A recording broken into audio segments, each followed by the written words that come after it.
Hi everyone, exam dynamics channel में आप सबका स्वागत है। ज्योग्राफी एनसीईआरटी की सीरीज़ में जो है हम क्लास 6 की एनसीईआरटी से शुरुआत करी है और इसके हम चैप्टर नंबर 5 तक पहुंच गए हैं। और ये सीरीज़ चलेगी ये सीरीज़ चलेगी क्लास 6 से क्लास 12 तक। उसके बाद में हम दूसरे सब्जेक्ट्स भी लेंगे।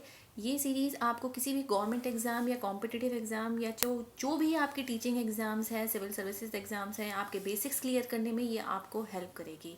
और अगर ये आपको हेल्प करती है तो प्लीज़ आप इसे शेयर करिए, लाइक करिए, सब्सक्राइब करिए। अगर डिसलाइक भी करना है तो डिसलाइक भी करिए, लेकिन इसमें अगर आपको कोई सजेशंस भी देने हैं वो भी मुझे दीजिए। तो चलिए शुरू करते हैं। Major domains of the earth. Major domains of the earth के अंतर्गत हम ये पढ़ेंगे कि लिथोस्फीयर क्या होता है, हाइड्रोस्फीयर क्या होता है, बायोस्फीयर क्या होता है और एटमॉस्फेयर क्या होता है, what are continents, ocean basins क्या होते हैं। ये वो टर्म्स हैं जिसमें कि जो हम शुरू से पढ़ते आए हैं, लेकिन फिर भी जो है इस चैप्टर में दिए गए हैं तो किसी कारण से ही दिए गए होंगे। कितने टाइप के कॉन्टिनेंट्स हैं, कैसे कैसे कॉन्टिनेंट्स हैं, हाइड्रोस्फीयर में जो है कितने परसेंट पानी है, कितने परसेंट लैंड है। ये बहुत ही ईजी भाषा में जो है इसे समझाया गया है। ये मैं क्लास 6 के हिसाब से ही आपको बताऊंगी। जैसे जैसे हम अपनी क्लास बढ़ाते जाएंगे वैसे वैसे जो है हम इसमें जो है डिस्कशन का लेवल बढ़ाते चले जाएंगे। तो चलिए शुरू करते हैं क्लास 6 की एनसीईआरटी में। इसमें यह बताया गया कि what are the major domains of the earth. इसमें आपका सबसे पहला आता है the surface of the earth is a complex zone in which 3 main components of the environment meet, overlap and interact. तीनों शब्द अलग अलग हैं, meet, overlap and interact. 3 main components होते हैं एनवायरनमेंट के, पृथ्वी की सतह के ऊपर, जो कि मीट करते हैं, ओवरलैप करते हैं, इंटरैक्ट करते हैं। इंटरैक्शन किस किस का होता है आइए जानते हैं। सॉलिड पोर्शन ऑफ द अर्थ को जो है हम जिस पर रहते हैं, जो सॉलिड पोर्शन है उसे हम लिथोस्फीयर कहते हैं। लिथोस्फीयर, लिथोस एक ग्रीक लैंग्वेज से लिया गया शब्द है जिसका मतलब होता है स्टोन। ये पिंक बॉक्स में दिखाई दे रहा है ना आपको। और ऐसे ही एटमोस मीन्स होता है वेपर। आगे बात बढ़ते हैं। Gaseous layers that surrounds the earth, जो पृथ्वी को जो है चारों तरफ से जो है सराउंड करती हैं, उसे हम जो है एटमॉस्फेयर कहते हैं। मतलब पूरी तरीके से जो है उसमें ये गैसियस लेयर्स होती हैं, जिसमें कि कौन कौन सी गैसेस होती हैं इसमें ऑक्सीजन होती है, nitrogen, carbon dioxide and other gases. हाँ, water covers a very big area of the earth surface and this area is called hydrosphere. तो हमने कितने स्फीयर जिसके पीछे लगा हुआ था, तो हम कितने जाने, एक तो लिथोस्फीयर, एक एटमॉस्फेयर, एक हाइड्रोस्फीयर। लिथोस एक ग्रीक भाषा से लिया गया शब्द है, इसका मतलब होता है स्टोन। एटमॉस्फेयर में एटमॉस भी जो है ग्रीक भाषा से लिया गया शब्द है, इसका मतलब होता है वेपर। वेपर किसके होते हैं, गैसेस के होते हैं। वाटर वेपर्स भी होते हैं, ऐसा नहीं है, लेकिन atmosphere is the mix. Atmosphere में जो है गैसियस लेयर्स होती हैं, गैसेस होती हैं। उसमें कौन कौन सी gases, oxygen, nitrogen, carbon dioxide और कई तरीके की गैसेस होती हैं। ऐसे ही जो है हाइड्रोस्फीयर एक हुडोर ग्रीक शब्द है, हुडोर। हुडोर का मतलब होता है वाटर, यानी जल। तो इसका मतलब ये है एक बहुत बड़ा एरिया जो है हमारी पृथ्वी का जो है जल से जलमग्न है, ऐसा कह सकते हैं, या जल उस एरिया वो कवर करता है, उसे कहते हैं hydrosphere. The hydrosphere comprises water in all its forms. अब हाइड्रोस्फीयर जल किसी भी प्रकार का, बहता हुआ जल नहीं, यहाँ पे जमा हुआ जल भी होता है, जैसे कि आइस, वाटर, वाटर वेपर, यहाँ तक कि वाष्प जो होते हैं उन्हें भी हम हाइड्रोस्फीयर में ही काउंट करते हैं। ध्यान रखिएगा, वाष्प को हम हाइड्रोस्फीयर में काउंट करते हैं, एटमॉस्फेयर में काउंट नहीं करते। चौथा हम जानते हैं, चौथा टर्म है बायोस्फीयर। बायोस्फीयर क्या होता है, बायोस्फीयर एक नैरो जोन है जहाँ पे हम land, water and air together which contains all form of life, जहाँ पे लिथोस्फीयर, एटमॉस्फियर, हाइड्रोस्फीयर का ही आपस में एक दूसरे से इंटरेक्शन होता है, जहाँ उस जोन को हम जो है बायोस्फीयर कहते हैं। ठीक है, एक जैसे कि माने जो है एक ट्रायंगल बना लीजिए बड़ा सा, उस ट्रायंगल के अंदर जो है वो बायोस्फीयर हो गया। उसके तीनों तरफ जो है, एक तरफ लिथोस्फीयर लिख दीजिए, एक तरफ एटमॉस्फेयर लिख दीजिए, एक तरफ हाइड्रोस्फीयर लिख दीजिए। दैट इज़ ये इन तीनों को समग्र रूप से जो है, समग्र रूप से तो नहीं कहेंगे, इन तीनों के मेल से जो बनता है वो बनता है बायोस्फीयर। और वहाँ लाइफ भी होती है, ऐसा नहीं कि लाइफ नहीं होती, लाइफ भी होती है वहाँ पे। बायो आगे बात करते हैं, मैं एक के बाद एक ही टर्म लूँगी जिससे कि कन्फ्यूजन ना हो। अच्छा, लिथोस्फीयर क्या होता है? लिथोस्फीयर एक सॉलिड पोर्शन है, तो सॉलिड पोर्शन है तो ये जो है अर्थ की क्रस्ट में, it comprises the rocks of the earth crust and the thin layer of soil that contain nutrient elements which sustain organism। Lithosphere में जो है रॉक सरफेस आता है जो कि अर्थ क्रस्ट का ही एक पार्ट है, और थिन लेयर आती है सॉइल की जिसमें कई भिन्न भिन्न प्रकार के न्यूट्रिएंट होते हैं, जो कि जिसमें जो है माइक्रो ऑर्गेनिजम्स जो हैं रहते हैं, और वो सॉइल की में जो है ये सॉइल जो है डेड नहीं होती है, सॉइल जो है लाइफ देती है, जो न्यूट्रिएंट्स प्रोवाइड करती है किसको? प्लांट्स को। ठीक है। अब लिथोस्फीयर को हम जो है या अर्थ सरफेस को, जो अर्थ सरफेस है उसे हम दो भागों में विभाजित कर सकते हैं, दो मेन पार्ट्स में डिवाइड कर सकते हैं। कौन कौन से? लार्ज लैंड मासेस को हम कॉन्टिनेंट्स कहते हैं, जिसे हम महाद्वीप भी कहते हैं, and the huge water bodies, huge बहुत ही विशाल काय वाटर बॉडीज को हम कहते हैं ocean basins. All the oceans of the world are connected with one another. एक ओशन दूसरे ओशन से जुड़ा हुआ है। कैसे? अगर आप वर्ल्ड मैप खोल के देखेंगे अपने एटलस में, तो आपको जो है एक ओशन दूसरे ओशन से जुड़ा हुआ दिखाई देगा। हिंद महासागर और नीचे आप बताइए मुझे कि भारत के ठीक नीचे जो है उसके सदर्न पोर्शन में कौन कौन से सागर होते हैं? कौन कौन से सागर आपने देखे हैं? अगर आप जो है मुझे बताएंगे तो मुझे खुशी होगी, मुझे भी थोड़ा मोटिवेशन मिलेगा कि हाँ भाई जो है कुछ अटेंटिवली आप लोग सुन रहे हैं मेरे इस वीडियो को। आगे बढ़ते हैं। The level of sea water remains the same everywhere. हर जगह लेवल ऑफ सी वाटर जो है सब जगह सेम होता है। Elevation of land is measured from the level of the sea. ध्यान रखिएगा, elevation of the land is measured from the level of the sea level से ही मापा जाता है कि ये लैंड से कितनी दूरी पर है। लैंड का एलिवेशन, लैंड की कितनी ऊंचाई है। ठीक है। Elevation of the land is measured from the sea which is taken as zero. उस ओशन या सी का जो लेवल होता है हम उसे ज़ीरो मानते हैं, और वहाँ से जो है आप किसी की गहराई मापते हैं। ये देखिए, ये आगे ये थोड़ा सा टिल्टेड मैप है। इसमें भारत कहाँ पर है? सॉरी, अगर कोई बता पाए तो मुझे बताइएगा। ये रहा, ये वाला पोर्शन जहाँ पे कर्सर है ना, और यहीं पे जो है ऊपर हिमालय। भारत के ठीक नीचे कौन सा है? हिंद महासागर, इंडियन ओशन। इंडियन ओशन के ठीक नीचे कौन सा ओशन है? ये है सदर्न ओशन, एंटार्क्टिका की तरफ, सदर्न साउथ पोल की तरफ। ठीक है। इसके बाजू में इधर की तरफ कौन सा ओशन है? इसके लेफ्ट साइड में कौन सा ओशन है? इसके राइट साइड में कौन सा ओशन है? इसकी ऊपर की तरफ कौन सा ओशन है? ये पूरा का पूरा वर्ल्ड मैप है, और इस वर्ल्ड मैप पे आप देख सकते हैं सबसे ऊपर आर्कटिक ओशन है, नीचे एंटार्क्टिका है। एंटार्क्टिका के ठीक ऊपर जो है सदर्न ओशन है, एंटार्क्टिका है। इधर अटलांटिक ओशन है, इधर पैसिफिक ओशन है, जिसे हम हिंदी में जो है प्रशांत महासागर कहते हैं, और यहाँ पे एक मेडिटेरेनियन सी है, भूमध्य सागर। जहाँ तक मुझे लग रहा है कि ये हिंदी मैंने बिल्कुल सही बोली है। अगर नहीं बोली है तो प्लीज़ मुझे बताइएगा।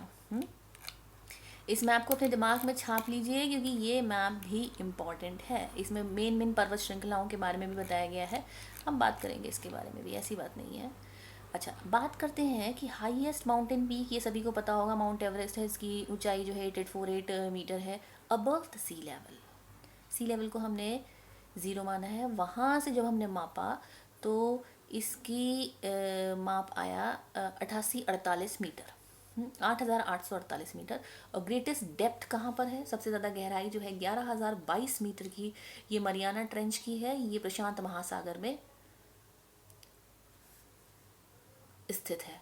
अब मुझे ये मरियाना ट्रेंच की जो लोकेशन है उसे मुझे आप लोग अगर मुझे बता पाएँ कि ये मरियाना ट्रेंच की लोकेशन कहाँ पर पाई जाएगी, किसके नज़दीक है, ये अगर कोई मुझे बता दे तो ये मेरे लिए बहुत अच्छी बात होगी कि किसी ने जो है मैप को ध्यान से देखा है। अच्छा, बात करते हैं, ये छोटा सा बॉक्स है, एडमंड हिलेरी जो कि न्यूजीलैंड के थे, तेंजिंग नोर्गे शेरपा जो कि इंडिया के थे।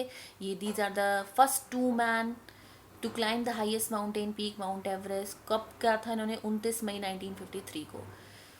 Junko Tabei, Junko Tabei Japan की was the first women to reach the summit on 16 मई 1975। 16 मई 1975 को इन जुंको तबई ने फर्स्ट वुमेन थी ये जिन्होंने जो है एवरेस्ट पे फतह हासिल करी थी, और फर्स्ट इन एवरेस्ट की चढ़ाई पे फतह हासिल करी थी। हाँ, अच्छा, ये बात करते हैं हम, the first Indian women to climb the highest peak on 23 May 1984 was Bachendri Pal. इसके बारे में सबको पता होगा, बछेंद्री पाल के बारे में। 23 मई 1984 को इन्होंने जो है इस पर चढ़ी थी, ये इसके उच्चतम शिखर तक चढ़ी थी ये। और Junko तबई was the Japanese women and overall was the first woman to reach the summit on 16th of May 1975। ठीक है, यहीं पे आपके जो है 2 क्वेश्चन तो यहीं रेडी हो जाते हैं। पता नहीं है कि कौन सा क्वेश्चन कब आ जाए, किस टाइप का क्वेश्चन कब आ जाए। ज़्यादा कठिन क्वेश्चन करने के चक्कर में हम आसान क्वेश्चन छोड़ आते हैं और कंपटीशन की दौड़ से बाहर हो जाते हैं। इसलिए हर क्वेश्चन को आप इम्पॉर्टेंट समझिए, हर किसी भी चीज़ को आप इजी मत समझिए। लेकिन ऐसा नहीं है कि हर की चीज़ को आप डिफ़िकल्ट लेके चलें, लेकिन सीरियसली लेके चलिए। बात करते हैं कॉन्टिनेंट्स की। कॉन्टिनेंट्स कितने कौन कौन से हैं? तो वो है 7 major continents. These are separated by large water bodies. These continents are, ये जो है कॉन्टिनेंट्स जो है वाटर बॉडीज की वजह से जो है अलग अलग हैं। कौन कौन से कॉन्टिनेंट्स हैं? इसमें पहला है Asia, Europe, Africa, north America, south America, Australia and Antarctica. ये मैप में भी दिखाया गया है। अच्छा, बात करते हैं हम कि अच्छा, एक और चीज़ ये बड़ी देखने वाली है कि notice that the greater part of the land mass lies in the northern hemisphere. Northern hemisphere में अधिकतम थल स्थल है। सॉलिड पार्ट जो है लैंड का, ज़मीन जो है नॉर्दर्न हेमिस्फीयर में सबसे ज़्यादा है in comparison to southern hemisphere में। अच्छा, एशिया क्या है? Asia is the largest continent among 7 major continents. ठीक है, it covers about 1/3 of the total land area of the earth and the continent lies in the eastern hemisphere. ये भी बात important है कि कौन से हेमिस्फीयर में पाया गया है। ये ईस्टर्न हेमिस्फीयर में पाया गया है, पाया जाता है, मतलब ईस्टर्न हेमिस्फीयर में इनकी लोकेटेड है ये। Tropic of Cancer passes through this continent. Tropic of Cancer भी जो है, कर्क रेखा भी इस कॉन्टिनेंट से पास होती है। और एशिया को यूरोप से जो सेपरेट करती हैं, वो सेपरेट करती हैं यूराल माउंटेन्स जो कि वेस्ट में है। The combined land mass of Europe and Asia is called Eurasia, Europe plus Asia. ठीक, अब यूरोप की बात करते हैं। यूरोप जो है is much smaller than Asia, बहुत छोटा सा है। एशिया काफ़ी बड़ा है, इनफैक्ट जो है लार्जेस्ट कॉन्टिनेंट है। इसमें बात करते हैं continent lies to the west of Asia. देखिए, ध्यान दीजिएगा कि एशिया के वेस्ट में जो है वो यूरोप कॉन्टिनेंट पड़ता है, और उनके बीच में कौन सेपरेट कर रहा है? Ural mountains. हाँ, और the Arctic circle passes through it. Arctic circle जो है इस यूरोप को पास करता है। अगर आपने मेरे पिछले के चैप्टर्स देखे होंगे क्लास 6 के, तो इसमें आपको पता लगेगा जब हमने लैटिट्यूड और लॉन्गिट्यूड की बात करी थी, उसी चैप्टर में ये आर्कटिक सर्कल भी है। कितने उस पर है ये अगर कोई मुझे कमेंट करके बताए। आर्कटिक सर्कल जो है 66.5 डिग्री नॉर्थ में पड़ता है। अच्छा, यूरोप ये हो गया आपका। It is found by water bodies on 3 side. तीनों साइड से जो है ये पानी से घिरा हुआ है यूरोप कॉन्टिनेंट। अब बात करते हैं अफ्रीका की। अफ्रीका जो है एशिया के बाद सेकंड लार्जेस्ट कॉन्टिनेंट होता है, और इक्वेटर या 0 degree latitude run almost through the middle of the continent. Almost जो है उसके मध्य से होके गुजरती है विषुवत रेखा, equator. A large part of Africa lies in the northern hemisphere. सब उसका जो ज़्यादातर पार्ट है वो नॉर्दर्न हेमिस्फीयर में है। और ये एक ऐसा अकेला कॉन्टिनेंट है जिससे जो है कर्क रेखा, विषुवत रेखा और मकर रेखा पास होती हैं।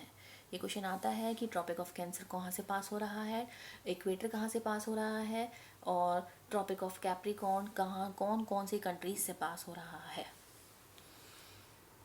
The Sahara Desert. Sahara Desert is the world's largest hot desert is located in Africa continent. ये सबसे बड़ा डेजर्ट जो है ये अफ्रीका कॉन्टिनेंट में है। The continent is bound on all sides, चारों तरफ से ये सागर महासागरों से घिरा हुआ है। और इसका यहीं पर जो है वर्ल्ड लॉन्गेस्ट रिवर है, कौन सी? नील नदी, नाइल रिवर। अच्छा, ये बात हुई। इसके बाद में हम बात करेंगे नॉर्थ अमेरिका की। नॉर्थ अमेरिका जो है Asia Africa third largest continent है आफ्टर एशिया एंड अफ्रीका। और ये साउथ अमेरिका कॉन्टिनेंट से भी जुड़ा हुआ है एक बहुत ही पतले से जो है लैंड के मास से, उसे कहते हैं इस्थमस ऑफ पनामा। ठीक है। The continent lies completely in the northern and western hemisphere. उत्तरी गोलार्ध में है ये और पश्चिमी गोलार्ध में लोकेटेड है ये। उत्तर में तो हो गया, लेकिन अगर हम ईस्टर्न और वेस्टर्न हेमिस्फीयर की बात करेंगे तो ये वेस्टर्न हेमिस्फीयर में लोकेटेड है। 3 ओशंस हैं इसके सराउंडिंग में। कोई अगर मुझे बताए तो इसमें जो है कौन कौन से, नॉर्थ अमेरिका की तरफ कौन कौन से ओशंस हैं? ये चारों तरफ से जो है पानी से घिरा हुआ है। ये देखो, ये वाला जो ये पोर्शन है, ये वाला जो पोर्शन है, इसे हम इस्थमस ऑफ पनामा कहते हैं। इस्थमस क्या होता है? Isthmus is a narrow strip of land joining 2 land masses. हाँ, एक बहुत पतली सी स्ट्रिप होती है लैंड की जो 2 लैंड मासेस को आपस में जोड़ती है। साउथ अमेरिका जो है सदर्न हेमिस्फीयर में लोकेटेड है। और इसके आजू बाजू कौन कौन से ओशंस है, एक बार अगर आप मैप देखेंगे तो आपको पता चल पाएगा कौन कौन से ओशंस हैं। मैं तो बताऊंगी, मैं कॉन्टिनेंट वाइज भी लेके चलूंगी। ये एक बार क्लास 6 की एनसीईआरटी कंप्लीट होते ही मैं कॉन्टिनेंट वाइज, और मुझे जो है आपका जो टाइम स्केल है वो बहुत ज़रूरी है समझाना। उसके ऊपर मैं जो है एक क्विक वीडियो ले लूँगी और उसमें जो है आपको सारी चीज़ें क्लियर हो जाएंगी। कॉन्टिनेंट वाइज भी हम लेके चलेंगे। और कॉन्टिनेंट वाइज में हम क्या करेंगे कि इस कॉन्टिनेंट में जो है कौन कौन सी मेन पर्वत श्रृंखलाएँ हैं, कौन कौन सी मेन नदियाँ हैं, और कोई सागर है कि नहीं, क्या कोई उसमें जो है, इसके ऊपर पूरे के पूरे मतलब बहुत शॉर्ट में है और बहुत क्विक है। और कोई अगर विशेष जाति प्रजाति कोई ट्राइब वहाँ पे रहती है तो उसके नाम क्या है, और उसमें कितनी कंट्रीज़ आती हैं उस पर्टिकुलर कॉन्टिनेंट में, तो ये सब हम देख के चलेंगे। और उसके नॉर्थ साउथ ईस्ट वेस्ट में कौन कौन से कोई ओशन है, कोई नदी है, कोई अगर मेन नदी है तो कौन सी है, और उस नदी का ओरिजिन कौन से उस कॉन्टिनेंट में कौन सी कंट्री से होता है, कौन कौन सी कंट्रीज़ को वो क्रॉस करती है, तो वो सब हम मेंशन करेंगे, हम सब डिस्कस करेंगे इसके बाद में। ठीक है। एक बार ये क्लासेस की एनसीईआरटी कंप्लीट हो जाए उसके बाद में मैं जो हूँ आज ही ये कॉन्टिनेंट वाला किस्सा ख़त्म करूँगी। अच्छा, south America has the world largest river. Longest river कौन सी है? नील रिवर। और ओल्डेस्ट रिवर भी है वो। वो कहाँ पर है नील रिवर? वो नॉर्थ अमेरिका में है। साउथ अमेरिका में जो है वर्ल्ड लार्जेस्ट रिवर है कौन सी? अमेज़न। मेन उसकी पर्वत श्रृंखला कौन सी है? एंडीज पर्वतमाला, वर्ल्ड लॉन्गेस्ट माउंटेन रेंज। ठीक है, यही कोई क्वेश्चन हो गया। And it runs through its length from north to south. North से लेके साउथ की तरफ ये एंडीज पर्वत श्रृंखला चलती है। अच्छा, अब हम बात करते हैं ऑस्ट्रेलिया की। ऑस्ट्रेलिया जो है सबसे छोटा कॉन्टिनेंट है, is the smallest continent that lies entirely in the southern hemisphere. हाँ, सबसे छोटा कॉन्टिनेंट है और ये पूरा का पूरा जो है दक्षिणी गोलार्ध में है, सदर्न हेमिस्फीयर में है। It is surrounded on all sides by the ocean. Ocean के चारों तरफ से सागरों से घिरा हुआ है। And it is called an island continent. ठीक, अब बात करते हैं हम ऑस्ट्रेलिया की, अंटार्कटिका की। अंटार्कटिका जो है वो सदर्न हेमिस्फीयर में है, जो कि बहुत बड़ा कॉन्टिनेंट है, लेकिन एशिया से बड़ा कॉन्टिनेंट नहीं है। South Pole lies almost at the centre of the continent. South Pole जो है इस महाद्वीप के ऑलमोस्ट सेंटर में पाया जाता है। And it is located in the southern polar region, South Pole. And it is permanently covered with thick ice sheets. बहुत बड़े बड़े हिमखंड हैं, हिम के मतलब बर्फ़ ही बर्फ़ है चारों तरफ। There are no permanent human settlements, कोई परमानेंट ह्यूमन सेटलमेंट्स नहीं, क्योंकि ठंड बेहद है। Many countries have research stations, ये पता है, ये इसके बारे में भी हम बोलेंगे। मैं जब कॉन्टिनेंट्स पढ़ाऊँगी तो कौन कौन से रिसर्च स्टेशंस अभी वर्किंग में हैं, कौन से नहीं है, ये भी हम जानेंगे। India also has research stations there, they are named as Maitri and Dakshin Gangotri. मैं इसकी डेट और वो सब उसमें जो है नेक्स्ट वीडियो में मेंशन करूँगी। अब बात करते हैं हम जो है हाइड्रोस्फीयर की। हाइड्रोस्फीयर जो कितने परसेंट वाटर है, कितने परसेंट वाटर नहीं है। तो मोर देन 71% जो है अर्थ जो है कवर्ड है वाटर से, एंड 29% जिस पे लैंड है। 71% पृथ्वी पर जो है पानी है और 29% लैंड है। And hydrosphere consist of water in all its forms. हाँ, वही ice, glacier, lakes, underground water, ground water मतलब वही हो गया, और वाटर वेपर, ये सब इसमें शामिल है। इन सब को मिला जुला के जो है हम कहते हैं hydrosphere. 97% of the earth surface, earth water is found in the ocean. 97% पानी तो जो है सारा का सारा जो है महासागरीय जल है। अब महासागरीय जल तो नमकीन जल है, तो वो पीने लायक तो जल है नहीं, है कि नहीं। अब जब वो पीने लायक नहीं है तो वो टू सॉल्टी है। अब large portion of the rest of the water is in the form of ice sheets. अब जो बचा हुआ पोर्शन है वो जो है आइस शीट्स में है, ग्लेशियर्स में है, और अंडरग्राउंड है। And a very small percentage is available as fresh water for humans. अच्छा, यहाँ देखिएगा, यहाँ पे क्या बताया गया है, यहाँ पे बताया गया है 97.2% ओशन वाटर है, और इसमें जो है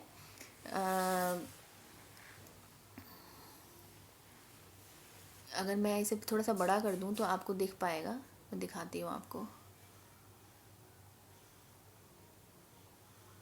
ये देखिए, यहाँ अगर आप देख पा रहे हो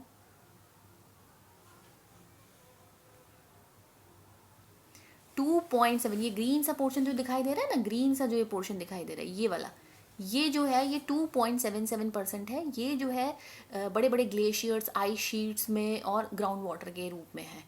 और इसी को जो है, ये जो रेड सी एक शीट कलर दिखाई दे रहा होगा, इस रेड शीट को जो है हम कहते हैं, रेड सा जो पोर्शन है ये, that is called 0.03% fresh water, जो हम पानी पीते हैं। और टोटल जो है 2.8% जो है पीने लायक पानी है। और इसमें से जो है फ्रेश वाटर जो है, फ्रेश वाटर कौन सा है, फ्रेश वाटर है आपका 0.03%। ठीक है। अच्छा, ये देखिए, ये एक छोटा सा मैप बनाया गया है जो कि क्लास के स्टैंडर्ड के हिसाब से बिल्कुल सही है। छोटा सा जो है एक स्केच बनाया गया है, स्केच कहें तो ज़्यादा बेटर रहेगा। ये रहा एशिया, एशिया के वेस्ट में जो है यूरोप है, फिर इधर जो है नॉर्थ अमेरिका है, ये साउथ अमेरिका है। अब इसी को में जो है आप जो है कर्क रेखा, मकर रेखा और विषुवत रेखा, ये जो आपका इक्वेटर है, tropic of Cancer and tropic of Capricorn, आप ड्रॉ कर सकते हैं, आपको पता लगेगा इसके बारे में। Antarctica, Africa, Australia, this is the Australia called as island continent. ठीक, बात करते हैं इसके बारे में कि लार्जेस्ट कौन सा है। अब ओशंस के बारे में बात करते हैं। ओशंस जो है हाइड्रोस्फीयर का मेजर पार्ट जो है कवर करते हैं।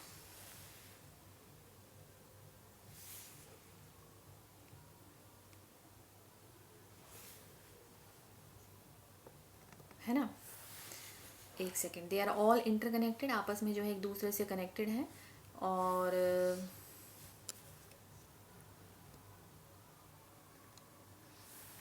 हाँ, अब क्लियर हुई है, ये थोड़ा ब्लर हो गई थी इमेज।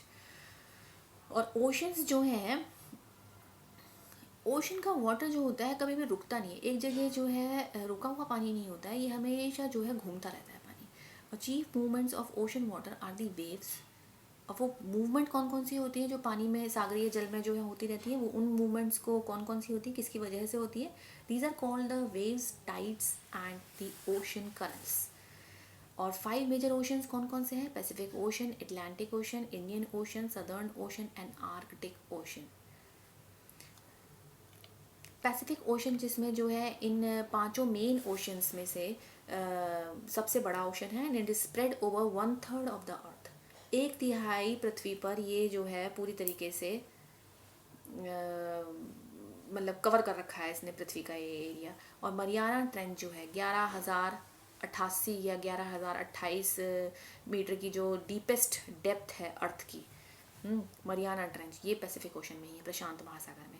पैसिफिक ओशन जो है ऑलमोस्ट सर्कुलर शेप का है, और Asia, Australia, north and south America surround it. अब आप ये मुझे मैप में देखिएगा, मैप में आपको पता लगेगा कि एशिया कहाँ पर है, इसके कौन सी दिशा में है, नॉर्थ अमेरिका कौन सी दिशा में है, साउथ अमेरिका कौन सी दिशा में है, ये आप देखिएगा। नहीं नहीं देखेंगे कोई बात नहीं, मैं तो बता ही दूंगी। जब मैं कॉन्टिनेंट के ऊपर बात करूंगी तब मैं आपको इसके बारे में डिटेल में बताऊंगी। अच्छा, बात करते हैं इसके बारे में। Atlantic ocean, Atlantic ocean Pacific ocean के बाद में दूसरे नंबर पर आता है, और इसे जो है हम सेकेंड लार्जेस्ट ओशन कहते हैं, और ये एस शेप्ड में है, एस शेप का है। प्रशांत महासागर जो है ऑलमोस्ट सर्कुलर है, और एटलांटिक ओशन एस शेप का है, and it is flanked by the north and south America on the western side. West side, north और साउथ अमेरिका की वेस्ट साइड की तरफ ये एटलांटिक ओशन है, and Europe and Africa eastern side. इस ocean के ईस्ट साइड में Europe और अमेरिका है, और यूरोप एंड अफ्रीका है, sorry, Europe and Africa continents हैं, और इसके वेस्ट साइड में जो है north and south America continent है। अच्छा, इसकी कोस्ट लाइन के बारे में बात करी गई है, इज़ हाईली इंडेंटेड। ये देखिए, ये इस तरीके की ऐसे ऐसे उबड़ खाबड़ सी जो कोस्ट लाइन है, ये इसी के बारे में बात हो रही है।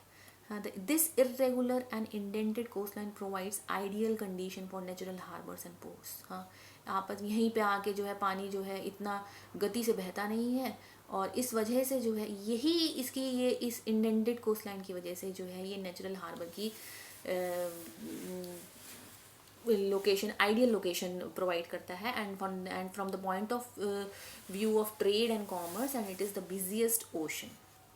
इंडियन ओशन जो है एक ऐसा ओशन है जो कि किसी देश के नाम पे रखा गया है, ठीक है, India. The shape of the ocean is almost triangular. ये तो पता ही होना चाहिए भाई, इस ओशन की शेप क्या है, हमें अपने देश के चारों तरफ के बारे में पता होना चाहिए। And the shape of the ocean is almost triangular, and north में जो है it is bound by Asia, in the west Africa, east में Australia. Southern Ocean encircles the continent of the Antarctica and extends northward to 60 degrees south latitude. Southern Ocean कहाँ पे है? Southern Ocean जो है ये Southern Hemisphere की तरफ है, और ये एंटार्क्टिका कॉन्टिनेंट जो है ये उसके चारों तरफ जो है इसे जो है घेरे हुए है, और ये एक्सटेंड करता है northward to 60 degree south latitude. Arctic ocean कहाँ पर है? आर्कटिक ओशन जो है नॉर्थ पोल पर है, ठीक है, जहाँ पे आर्कटिक सर्कल है, ठीक। It is connected with the Pacific ocean by narrow stretch of shallow water known as Bering strait. ये ध्यान देने वाली बात है, बेरिंग स्ट्रेट कहाँ पर है? ये बेरिंग स्ट्रेट उसे कहते हैं जो कि दो ओशंस को आपस में जो है जोड़ती है, दो वाटर बॉडीज़ को आपस में जोड़ती है। अच्छा, एटमॉस्फेयर की बात कर लेते हैं। एटमॉस्फेयर की 6th स्टैंडर्ड के हिसाब से ही इसमें बताया गया है, ऐसा नहीं है कि मैं आपको जो है कम इन्फॉर्मेशन दे रही हूँ, मैं यहाँ पे 6th स्टैंडर्ड के हिसाब से चीज़ें बता रही हूँ, ठीक है। बात करते हैं हम एटमॉस्फेयर की। एटमॉस्फेयर जो है surrounded by layer of gas, earth is surrounded by layer of gas called the atmosphere. This thin blanket of air is really very important for our earth, and it provides us with the air we breathe and protect us from the harmful effect of sun rays. कौन सी जो है sun rays जो है UV A और UV B जो sun rays होती हैं, ये हमारे पृथ्वी के लिए जो है सही नहीं है, और नहीं तो ये ज़रूरत से ज़्यादा गर्मी मतलब लाइफ जो लिविंग बींग्स हैं उनके लिए नुकसानदायक है। लेकिन ये गैसेस के मिक्सचर की वजह, गैसेस के जो है लेयरिंग जो हो रखी है स्पेशली जो है CO2 की, उसकी वजह से जो है मतलब इसमें काफ़ी गैसेस इसमें इंपॉर्टेंट होती हैं, लेकिन उसकी वजह से जो है यहाँ पे जो है ये नुकसान नहीं पहुँचा पाती है। और एटमॉस्फेयर एक्सटेंड कैसे, इसकी हाइट कहाँ तक है? Atmosphere extends up to a height of about 1600 kilometre. 1600 kilometre तक हम एटमॉस्फेयर मानते हैं। एटमॉस्फेयर को भी हमने 5 लेयर्स में डिवाइड करा गया है, बेस्ड किसके बेसिस पे? कंपोजिशन के बेसिस पे, टेम्परेचर के बेसिस पे, और कुछ और प्रॉपर्टीज़ के बेसिस पर भी देखते हैं।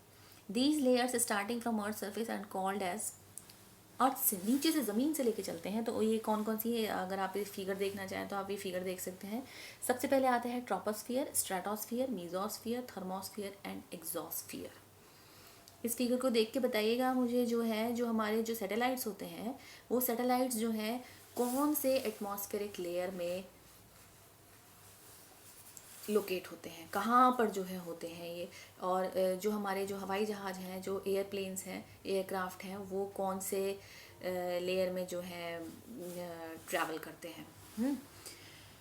एटमॉस्फेयर, ये कंपोजिशन जान लीजिए। कंपोजिशन इसमें एक तो नाइट्रोजन होती है, ऑक्सीजन होती है, जो कि 99% एयर को जो है ड्राई रखती है और क्लीन रखती है। Nitrogen 78%, oxygen 21%। इसके अलावा कुछ और गैसेस भी होती हैं जिसमें कार्बन डाइऑक्साइड, आर्गन और कुछ और गैसेस कुल मिला के वो 1% वॉल्यूम क्रिएट करती हैं। ऑक्सीजन जो है is the breath of life, while nitrogen help in the growth of living organisms. Nitrogen fixation होता है लिविंग ऑर्गेनिजम्स में, और 21% जो हमारे पास जो ऑक्सीजन है उसी की वजह से जीवन संभव है। मैं एरोबिक इसके लिए बात कर रही हूँ, एरोबिक लाइफ के लिए, ठीक है। एनारोबिक भी होते हैं लेकिन यहाँ एरोबिक की बात करी, मतलब इतना डीप में नहीं है, ये क्लासेस के स्टैंडर्ड के हिसाब से है। कार्बन डाइऑक्साइड, कार्बन डाइऑक्साइड क्या होती है भाई? Carbon dioxide though present in minute amount, it is important as it absorbs heat radiated by the earth. मैं वही बात कर रही थी कि जो हीट, जब सन जो है पृथ्वी पर प्रकाश डालता है तो उससे जो है पृथ्वी पर जो है हीट रेडिएट होती है, उस हीट को जो है ये कार्बन डाइऑक्साइड एब्जॉर्ब कर लेती है। इससे जो है उस एब्जॉर्ब करने से जो है प्लैनेट जो है वार्म बना रहता है, थोड़ा गर्म बना रहता है। और उस गर्मी से क्या होता है कि essential for the growth of plants. अगर आपने देखा होगा सबसे ज़्यादा ग्रोथ जो है प्लांट्स की कब होती है? जो प्लांट्स कभी भी जो है किसी भी मौसम में जो है नहीं हो रहे हो, आप उन्हें बरसात में लगा दीजिए। ऐसा नहीं कि पूरी गीली मिट्टी का घोल बना के उसमें डाल दिया तो वो लग जाएंगे, ऐसा नहीं होता है। लेकिन जो है वो धरती में जो बारिश होती है उससे ठीक पहले जो है धरती में इतनी गर्मी होती है, उस गर्मी की वजह से जो है ऊपर से बारिश पड़ रही है और उस गर्मी की वजह से जो है वो ग्रोथ के लिए बहुत फेवरेबल होती है। अच्छा, density of the atmosphere varies with height, ये भी है। And it is maximum at the sea level, sea level पे मैक्सिमम होती है। और क्लाइंबर्स जब हम ऊपर जाते हैं वैसे वैसे जो है हमारी ऑक्सीजन सिलेंडर लेके चलते हैं। क्यों? क्योंकि एयर की जो घनत्व है, जो एयर है वहाँ पे वो कम होती जाती है हाई एल्टीट्यूड्स पे, और टेम्परेचर जो है घट रहा होता है। तो टेम्परेचर जो है जैसे जैसे हम ऊपर जाते हैं वैसे वैसे टेम्परेचर घटता रहता है। तो इस वजह से जो है हम ऑक्सीजन सिलेंडर लेके जाते हैं। जब जो माउंटेनियर्स हैं, क्लाइंबर्स हैं, वो सब ऑक्सीजन सिलेंडर लेके जाते हैं। एंड द एटमॉस्फेयर, अच्छा ये हो गया। इसके अलावा क्या है भाई?